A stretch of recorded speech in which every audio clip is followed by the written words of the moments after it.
wa rasuluh. Allahumma salli ala Muhammad wa ala alihi wa ashabihi ajma'in. Amma ba'd. Bapak dan Ibu jamaah salat maghrib yang dirahmati oleh Allah, marilah kita memperbanyak rasa syukur kepada Allah Subhanahu wa taala dan cara meningkatkan kualitas iman dan amal saleh kita kepadanya. Mudah-mudahan kita akan mendapat gelar yang paling mulia di sisinya, itulah takwa namanya. Ketahuilah takwa itu balasannya akan dimudahkan segala urusan dunianya dan akan diberi rezeki kepadanya tanpa ia sampai-sampai. Hal itu dapat kita baca dalam Al-Quran Al-Karim, tepatnya surah At-Talaq ayat 2 dan 3. Wa may yattaqillaha yaj'al lahu makhraja wa yarzuqhu min haitsu la yahtasib. Saya bertakwa kepada Allah, niscaya akan dimudahkan urusan dunianya dan akan diberi rezeki kepadanya tanpa dia duga-duga. Lebih dari itu, Allah berjanji kepada orang takwa di akhirat kelak nanti akan ditempatkannya ke dalam surga yang penuh nikmat. Innal muttaqina fi jannatin na'im.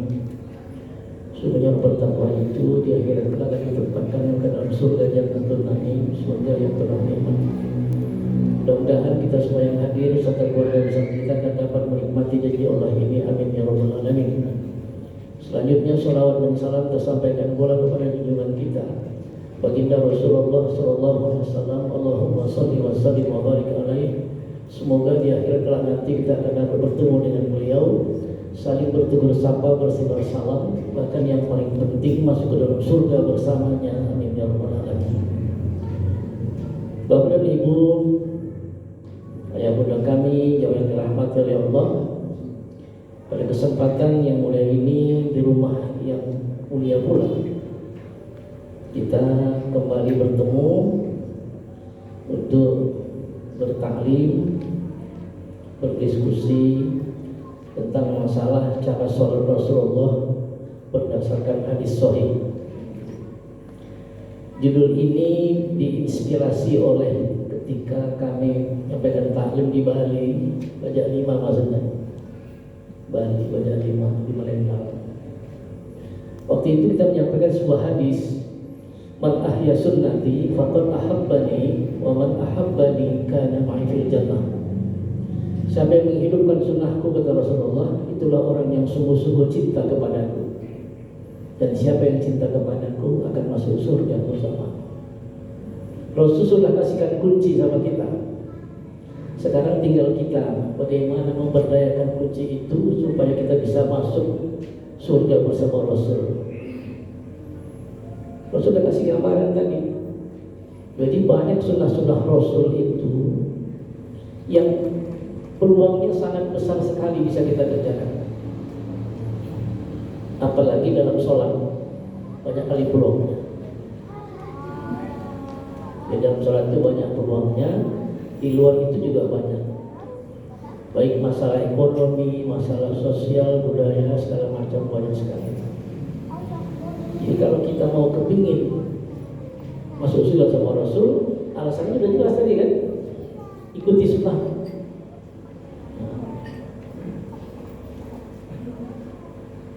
Jadi waktu itu kita diminta untuk menyampaikan diskusi tentang masalah ini. Bagaimana tata cara Rasulullah sholat berdasarkan hadis sahih. Sholat ini ada kaitannya dengan wudu, wudu berkaitan dengan toharah.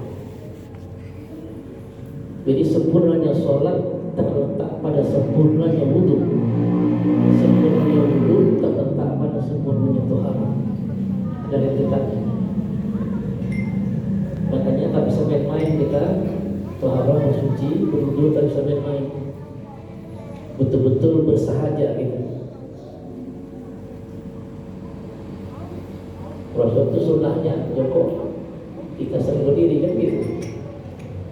Makanya mengikuti sunnah beliau kan. Jongkok dia jongkok lah, kita kan gampang ini. Hanya tinggal mau buka celana kita gantung. Karena pengaruhnya sangat besar sekali. besar paling agung. Sholat ini ada kaitan dengan rezeki.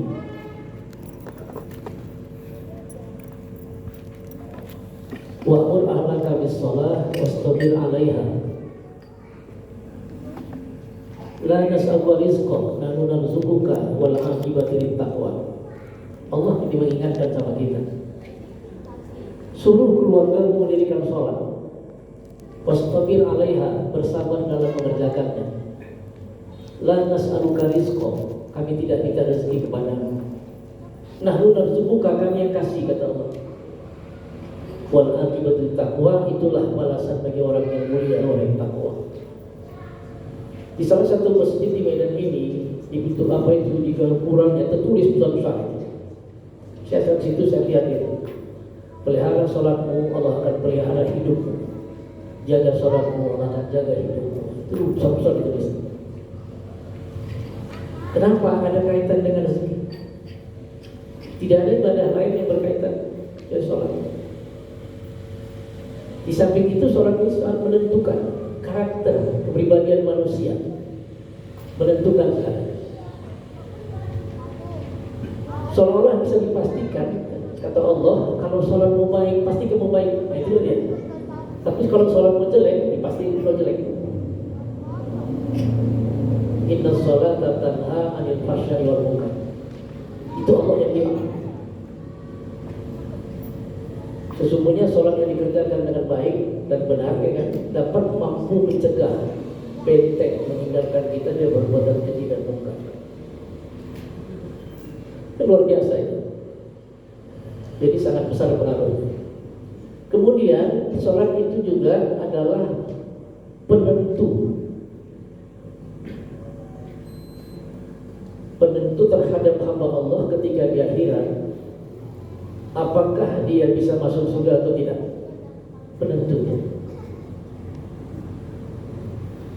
Awwalu ma yuhasabu bihil abdu yawm. Salah apa itu?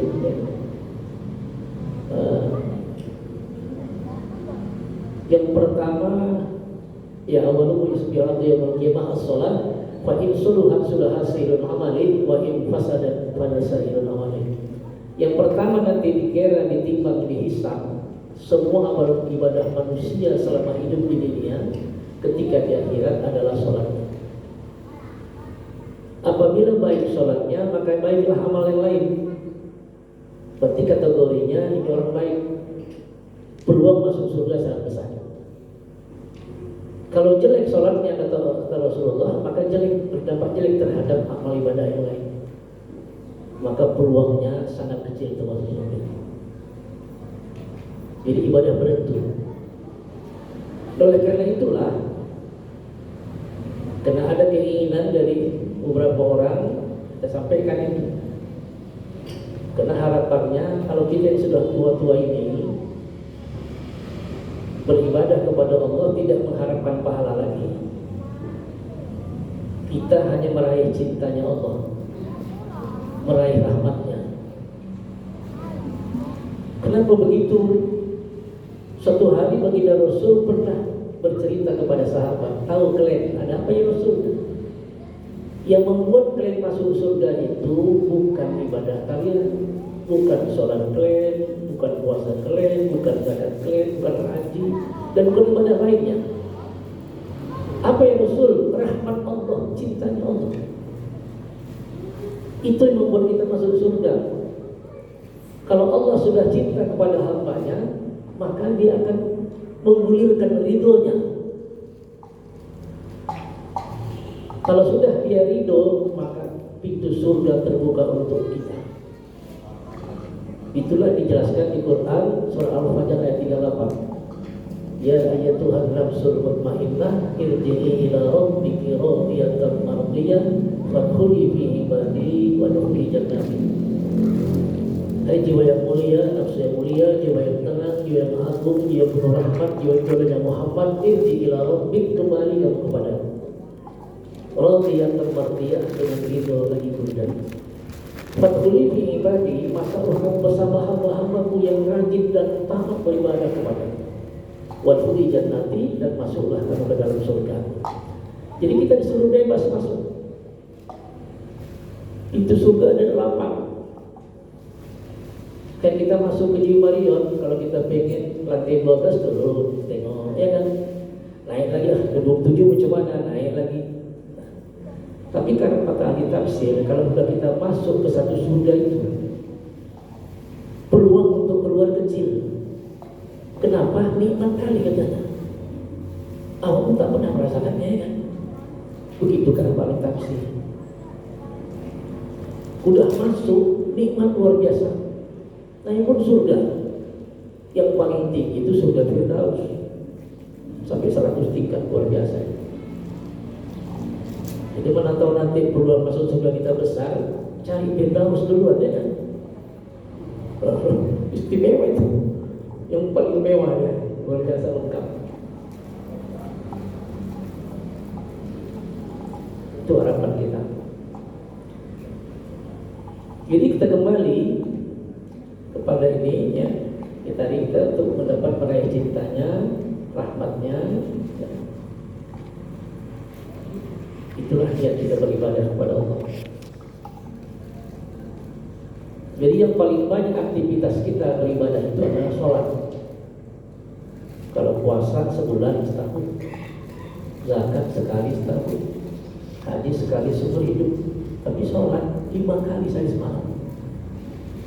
Berbeda itu kan. Jadi langkah yang pertama dilakukan Rasulullah ketika sudah berdiri dia menghadap kiblat, maka dia mengucapkan takbiratul ihram, Allahu Akbar.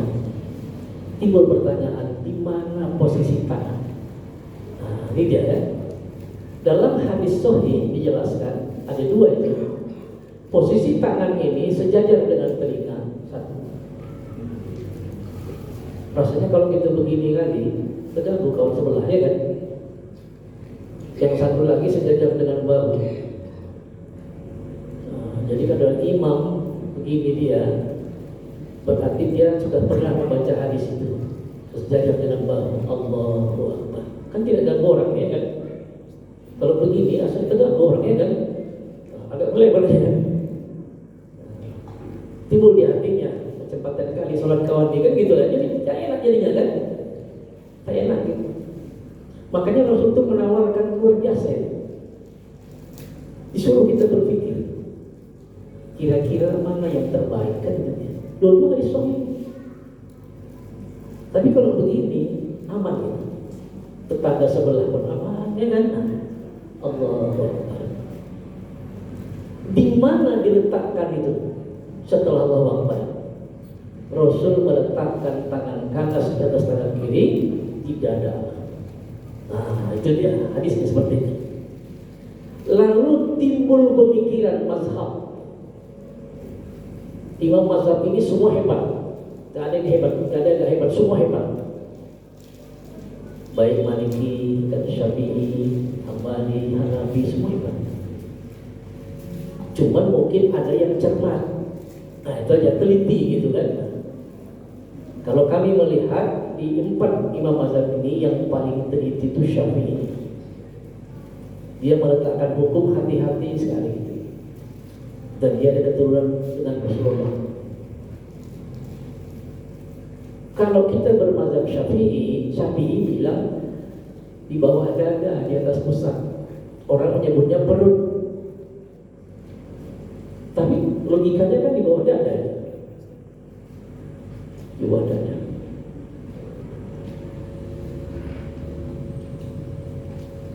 Dada juga, ya kan, tapi di bawah. Di sini dada. Yang tak ada itu di sini, ya itu tak ada. Ceketnya itu tak ada, ya kan. Imam Malik lurus malah. Jadi kalau begini Malik, rasanya kurang pas sama kita. Gitu. Tapi apakah mereka salah? Tidak. Mereka orang yang luar biasa. Kenapa? Karena setiap buku yang ditulisnya itu terkadang ada tulisan di awal atau di akhir. Kalau ada pendapat pemikiran yang lebih baik dari pendapat pemikiran, itu mazhabku. Itulah dia. Itulah salurnya kita. Dia tidak mengklaim ini yang terbaik namanya.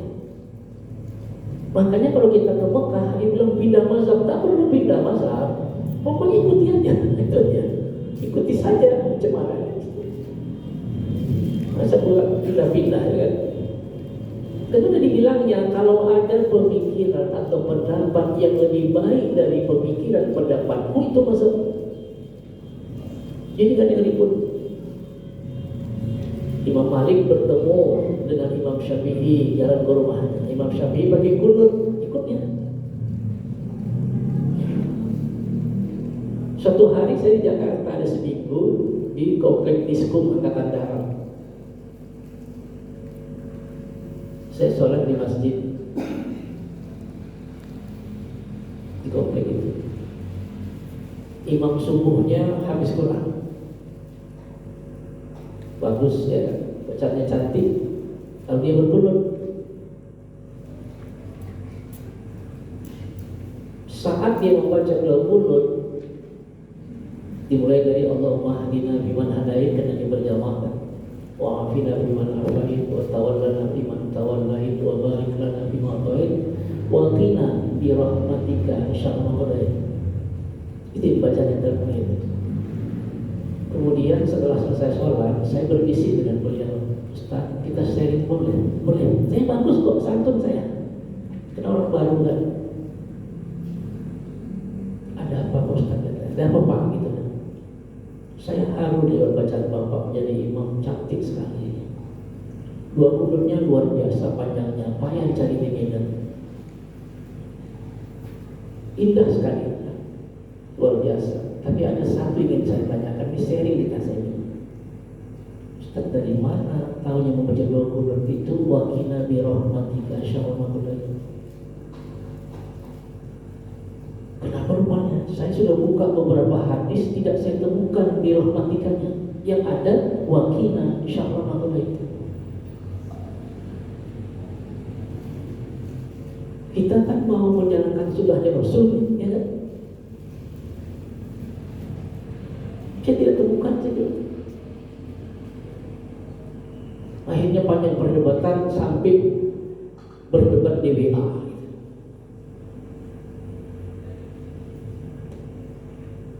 Dia berkesimpulan saya ikut somat. Saya senyum. Somat tidak termasuk imam mazhab, ya kan?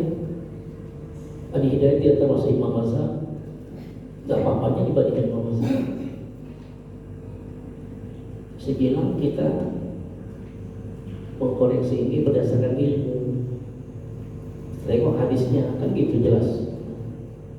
Antum buka aja, saya bilang gitu. Akhirnya besok paginya saya ditegur lagi sama dia di belakang, Pak, dalam kita yuk. Iya, saya bilang. Marah-marah situ, orang rame, orang eksekutif. Kenapa harus marah-marah? Saya bilang. Saya akan bagus-bagus marah, sharing kita. Marah itu tidak menyelesaikan masalah, kan sharing. Kalau memang salah saya, ya kita perbaiki salah saya. Kalau antum yang salah, antum perbaiki salah. Antum imam, saya bilang. Saya kan saya tunjukkan. Orang marah tak apa-apa, neraka segala macam lah. Antum ini Muhammadiyah, segala macam. Ya, semua kita Muhammadiyah, saya bilang. Tak ada yang Muhammadiyah. Pengikut Muhammad semua. Tidak ada pengikut Isa satu. Kita berusaha yang terbaik. Kalau ada orang mengkoreksi kita, kenapa harus marah kalau yang terbaik? Akhirnya malamnya saya juga lagi. Saya bilang juga lah, Imam Syafi'i begini-begini segala macam. Besok pagi dia baca doa kunut waqina syarra ma qadait. Salaman saya perlu itu baru ahli soal ahli surga untuk saya bilang. Saya tidak bilang menyatakan ahli surga. Kenapa? Mengikuti sunnah Rasul. Kata Rasul, man ahya sunnati faqad ahabbani wa man ahabbani kana fil jannah. Jadi sekecil apapun kalau bisa apa yang dikerjakan Rasul yang bisa kita kerjakan sesuai dengan konteksnya, kan itu dia, matanya seperti itu. Senang kita rasanya. Banyak imam-imam birahmatika. Birahmatika itu artinya yang bagus, dengan rahmat engkau. Tapi matanya tidak ada di hadis itu. Saya udah kirim dengan Pak Darul. Tadi pun saya kirim juga tadi. Nanti bisa diminta itu doa titahnya macam mana, segala macam, ada macam-macam itu. Kirim, nanti bisa diminta. Ya. Itu satu contoh. Ya. Dan jadi dalam beberapa hadis saya tidak menemukan wakina birahmatika, yang ada wakina syarra maqdar. Itu matan hadis. Biasanya kalau matan hadis itu bertambah dhaifnya, lemah. Nah itu dia biasanya bertambah atau kurang, lemah. Jadi yang sahih itu sesuai dengan matan. Lanjut kita kembali.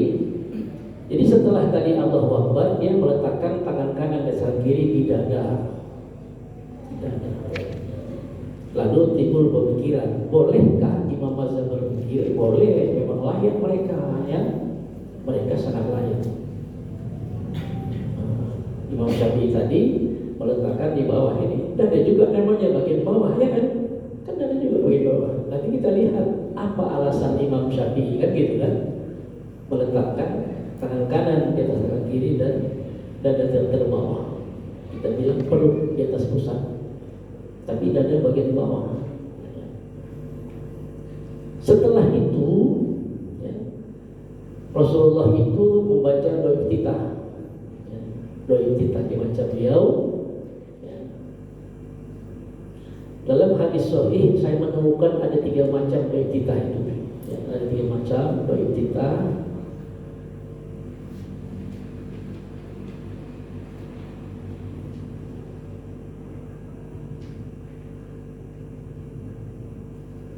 Satu diriwayatkan oleh Muslim, ya, itu ditemukan di Sahih Muslim, hadis itu sahih. Dia baca seperti ini, Allahumma barik. Ya. An Abi Hurairah qala kana Rasulullah sallallahu alaihi wasallam iza kabbara bis shalah sakata unaidatan qabla ayyaqra'u wa qultu ya Rasulullah ya abi anta wa abdi araita suku takabainan takbir wal qiraah ma taqulu qala aqulu Allahumma ba'id baini wa baina khataaya kama, dan seterusnya. Saya dah kirim, nanti bisa diminta. Mungkin print ini mungkin belum tidak sempurna printernya. Tuh, satu hadis. Di hadis yang lain, ya, iftitah diriwayatkan oleh Abdullah bin Umar.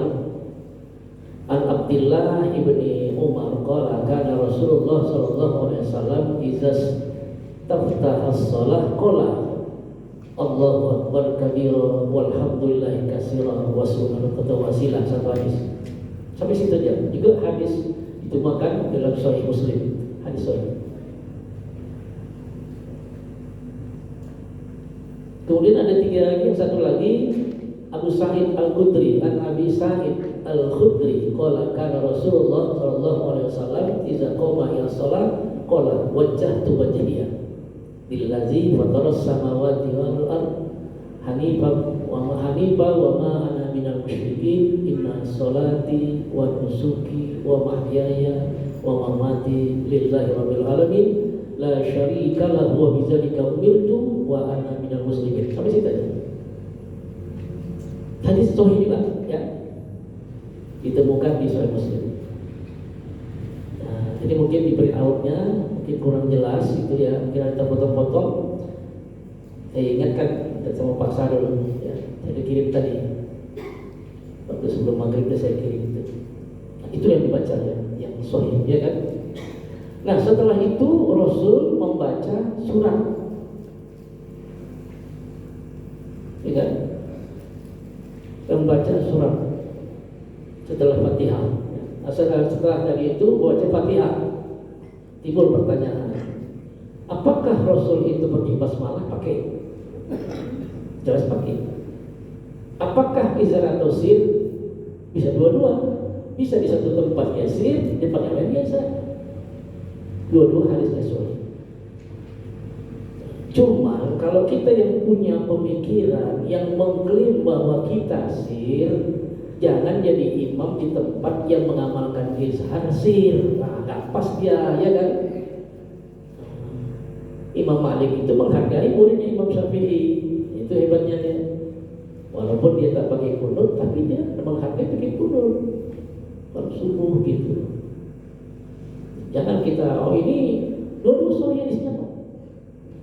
Jadi ketika kita imam di sini, kita kan mungkin pakai tadi Muhammadiyah misalnya, jangan sir, bisa.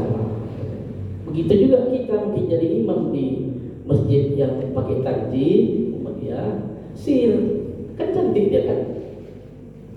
Alasannya apa? Memang ada hadis ketepatan masjid itu mengamalkan hadis yang sir. Kenapa? Bukan karena masjid takwa yang mengamalkan hadisnya sir. Pakai itu kan aman, jadi ribut. Enak kali sama bapak tuh kan di sini dia sir. Memang dulu benar kok. Baru Fatihah. Sampai waladhdallin amin baru sama-sama ya kan. Kemudian Rasul membaca surat. Rasul itu kalau jadi imam dia melihat jamaah. Mungkin ada nenek-nenek yang terkilir dia, bengkok ya kan, bingkangnya agak merah sedikit. Ada yang mungkin asam urat, kan macam-macam ini.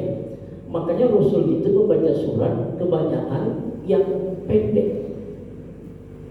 Kalau imam kita, kalau dia habis kan banyak banget dibacanya ya kan. Ada waktu-waktunya dia itu panjang.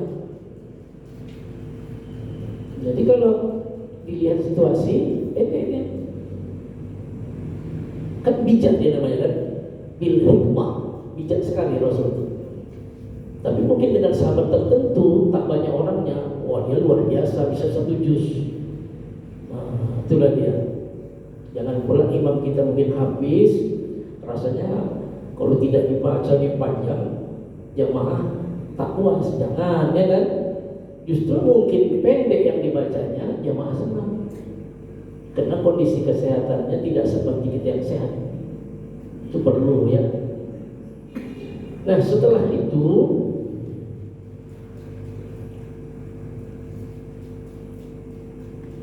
rukuk, ya kan? Rukuk. Ketika dia rukuk, ini jari-jarinya jarak ini. Nah ini dia kan. Jadi ketika dia rukuk, jari-jari jarak ini, jarang ini. Tapi ketika sujud, jari-jarinya rapat. Itu di hadis sahih dijumpai ya. Ya. Kemudian timbul pertanyaan, apa sih yang dibaca Rasul yang sering dibacanya ketika rukuk? Subhana rabbil azim salasa marrat. Subhana rabbil azim, subhana rabbil azim, subhana rabbil azim. Hadis sahih. Ada juga dibacanya subhanaka Allahumma rabbana wa bihamdika Allahumma. Ini yang sering dibaca. Tidak ada wa bihamdi. Karena kita menengok hadis sahih ya kan. Lalu Rasul itu lama rukuknya, lama ini.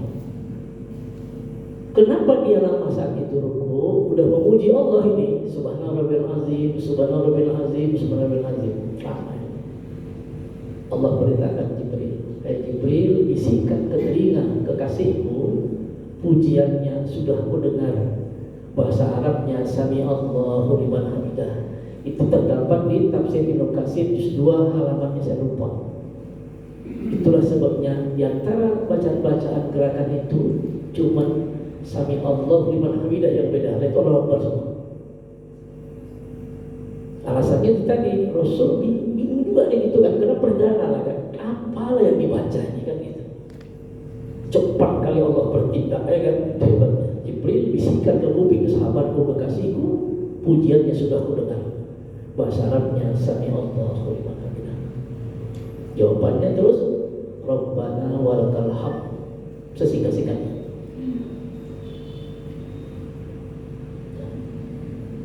Kemudian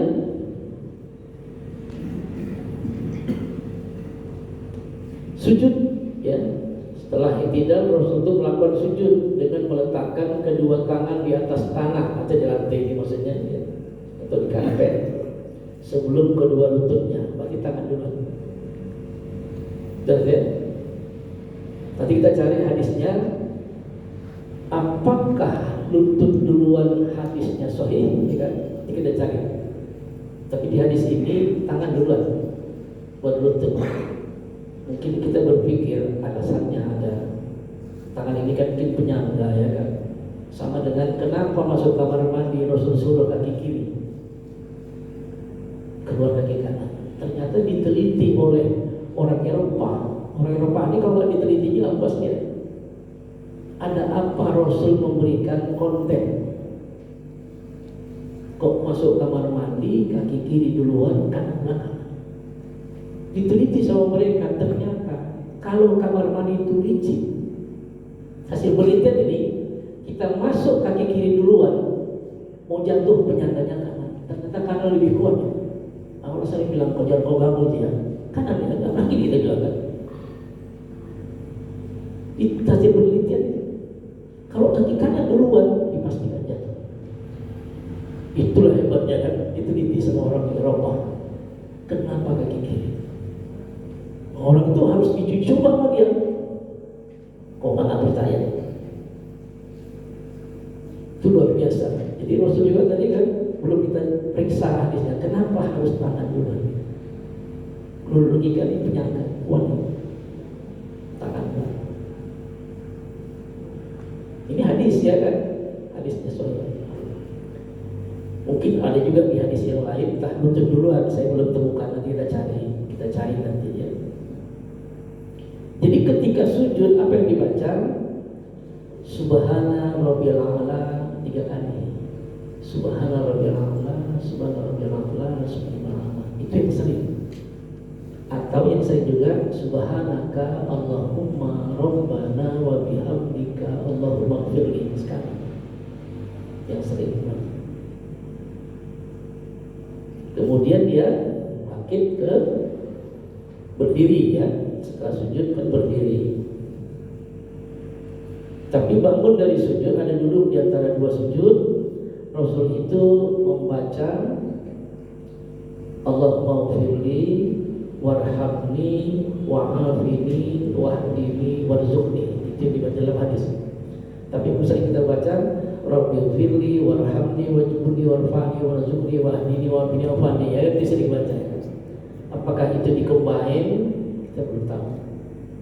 Tapi konteks hadis itu Allahumma ighfirli warhamni wa'afini wahdini warzuqni.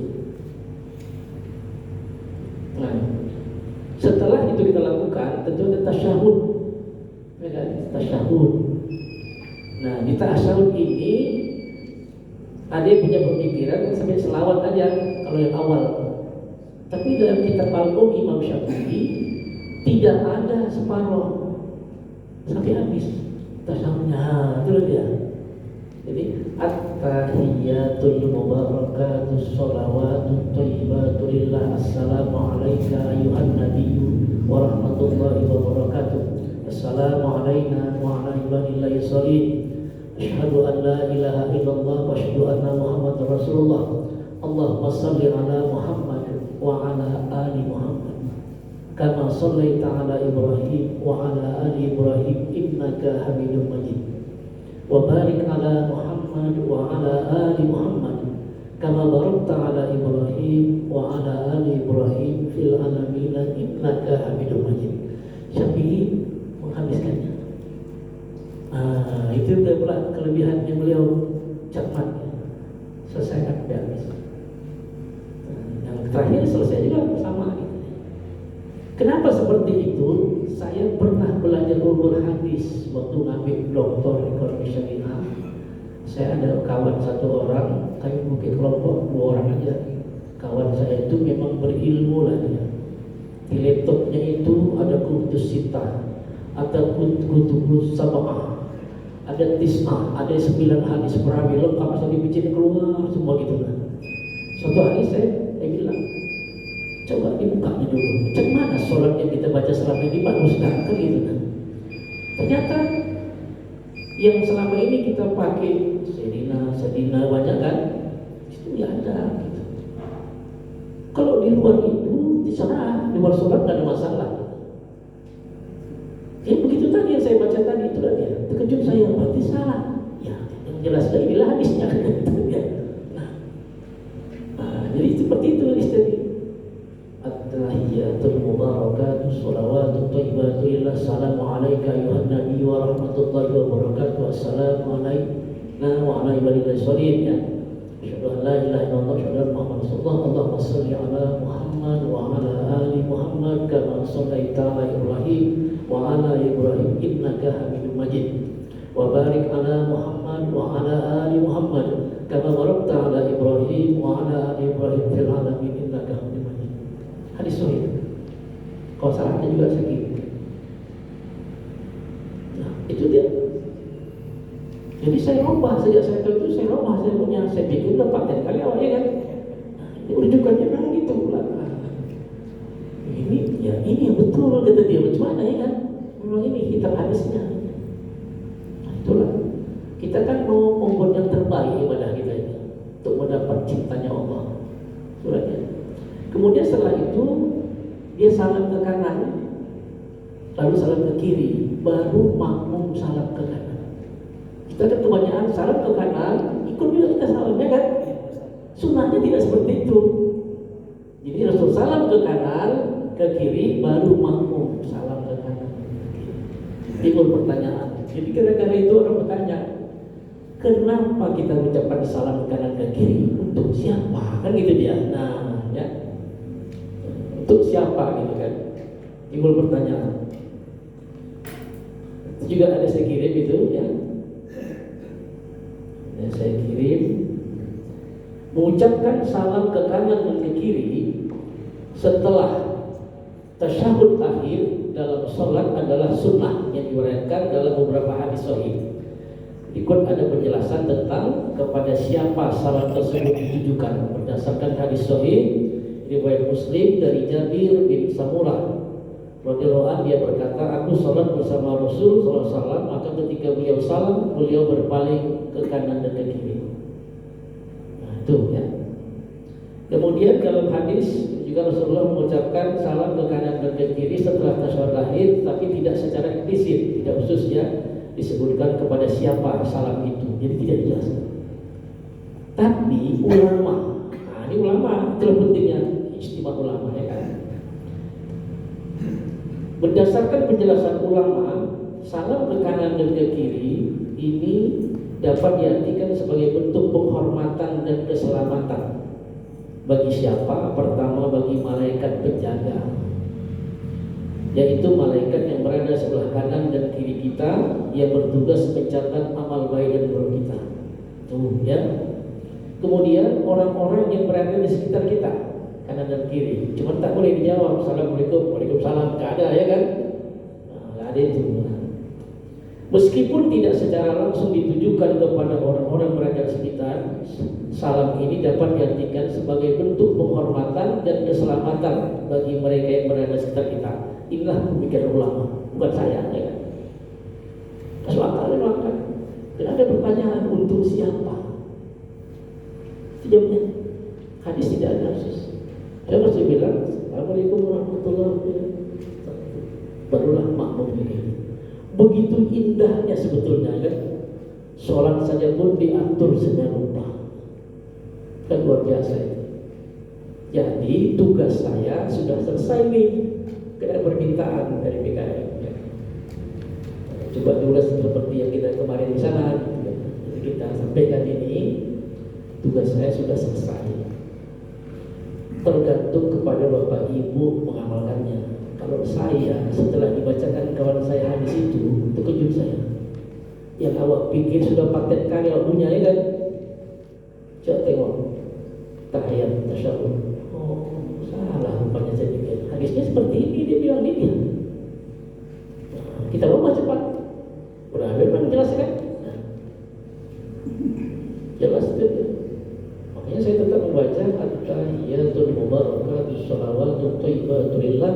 Assalamu alayka ayuhan nabiyyu wa rahmatullahi wa barakatuh. Assalamu alayna wa ala ibadillahi sholihin. Asyhadu an la ilaha illallah, asyhadu anna Muhammadar Rasulullah. Allahumma shalli ala Muhammad wa ala ali Muhammad kama shallaita ala Ibrahim wa ala ali Ibrahim innaka Hamidum Majid. Wa barik ala Muhammad wa ala ali Muhammad kama barakta ala Ibrahim wa ala ali Ibrahim fil alamin innaka Hamidum Majid. Saya baca itu jadinya. Dan itu selawat yang sempurna, namanya selawat Ibrahimiyah. Dilakukan tidak enak, ya kan? Tapi itu yang paling sempurna, itu selawat. Namanya selawat Ibrahimiyah. Itulah ya. Saya pikir itu nanti yang lainnya tadi bisa diminta kepada Bang Sahrul, bisa dikirimkan ya, termasuk juga Tua Kunut tadi gitu juga ya. Tentu timbul pertanyaan, apakah seharusnya makmum ketika imam membaca kunut harus kuat aminnya atau sin? Tidak ada petunjuk dalam hadis. Nah itu dia. Jadi itu kata ulama bisa disepakati antara imam dengan makmum. Nah imam bisa ngomong, nanti ketika imam membaca dua kunut, nah ini bisa saran dia. Saya mohon kepada makmum mengaminkannya sir, bisa, supaya tidak terganggu yang lain kan? Kalau kan Allah mahdi wa nadir, amin kata kawan di belakang, terganggu ini kan?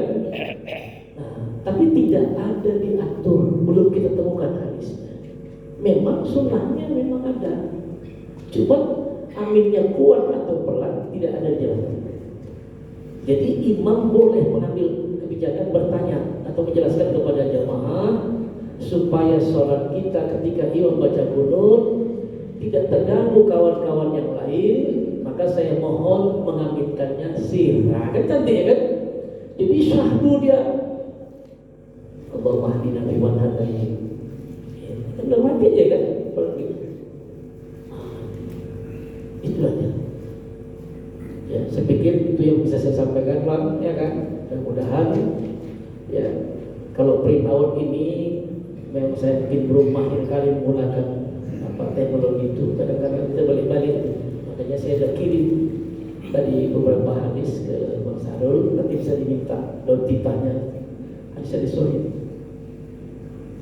Jadi biar tahu kita ibadah kita, mengukur ibadah kita apakah sudah baik, tepat dan benar. Itulah ya kuncinya, ya kan? Supaya ya oke. Pak Ustadz, ya. Pak Ustadz, setelah imam Pak Ustadz baca Fatihah, ya. Kita kan ada amin tuh Pak Ustadz. Itu sir atau gimana Pak Ustadz? Seperti tadi Pak Ustadz bilang. Kalau tadi izhar, dia memang izhar aminnya. Itu Fatihah memang itu. Kalau Fatihah, tapi kalau dua kunut tidak dijelaskan spesifik. Kalau Fatihah betul, jadi jangan dulu makmum, imam duluan. Imam duluan, itu ada penjelasan. Tapi dua kunut tidak ada spesifik penjelasannya. Karena itu hanya yang sebagai sunnah, dan itu ada hadis, hanya satu hadis di kitab Al-Um Imam Syafi'i. Dia pakai kunut karena ada hadis riwayat Bukhari. Saya tanya orang Muhammadiyah itu langsung dari Tuan Rahman, Ustaz, saya bilang tentang dua kunut ini ada enggak hadis sahihnya? Ada, dia bilang satu hadis. Nah, dia orang Muhammadiyah. Jadi supaya enak ya kan? Tanya, ada satu hadis di kitab Al-Um Syafi'i, ada dia pakai satu hadis di riwayat Bukhari. Makanya layak dikerjakan. Cuma masalah aminnya izhar atau sir, saya pikir karena tidak ada khusus penjelasannya, imam bisa bijak dia supaya sholat kita lebih khusyuk, ya kan? Nah, imam memohon kepada jamaah sekalian ketika membaca dua kunut aminnya sir, kan bisa kan? Jadi sahdu dia. Karena kalau amin kata di belakang, nah, terganggu ya kan? Tapi kalau walat dolin amin itu memang sudah biasa Rasul itu memang, dan memang ada dalam hadis memang harus ucapkan amin. Tapi jangan mendahului imam. Saya pikir ya, ini saja ya. Quran ya. Kalau untuk makmum itu yang wajib dibaca atau nggak usah dibaca gitu, nggak ada masalah gitu, sah nggak? Al-Fatihah. Hanya Al-Fatihah. Oh ya, kalau sholatnya sir dibaca. Kalau izhar ada dua pemikiran. Ada dibaca setelah imam, ada juga yang bilang ketika imam membaca kita ikuti. Nah, itu dua pendapat ya. Tapi jangan tak dibaca. Kalau yang lain nggak dibaca sah. Itu sunnah. Sayanglah. Sahnya sah. Sah. Yang rukunnya kita kerjakan tak dibaca pun sah.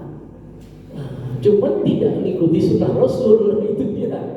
Rasul itu membaca memuji, kita ikuti. Kita dikasih gambaran tadi, man ahya sunnati faqad ahabbani wa man ahabbani kana berjami hadis sahih itu. Jadi seorang gini, sahabat-sahabatku sekalian, umatku, kalau ente mau masuk surga bersamaku, ini kunci. Itu dia kan, kunci ku kasih sama kalian. Kau tengoklah kuncinya, itu dia. Oh begininya Rasul, begitulah kita. Jadi peluang sangat besar kita masuk surga sama Rasul, sangat besar peluangnya. Oke ya. Berikut mohon maaf saya, kita tutup dengan doa. Bismillahirrahmanirrahim. Alhamdulillahirobbilalamin. Wassalatu wassalamu ala asyrofil anbiya'i wal mursalin wa ala alihi washabihi ajmain. Allahumma ij'al jam'ana hadza jam'an marhuman wa tafarraqana min ba'dihi tafarruqan ma'suman wahdina siratal mustaqima bi rahmatika ya arhamar rahimin. Subhanakallahumma wa bihamdika asyhadu an la ilaha illa anta astaghfiruka wa atubu ilaik. Walhamdulillahirabbil alamin. Assalamualaikum warahmatullahi wabarakatuh.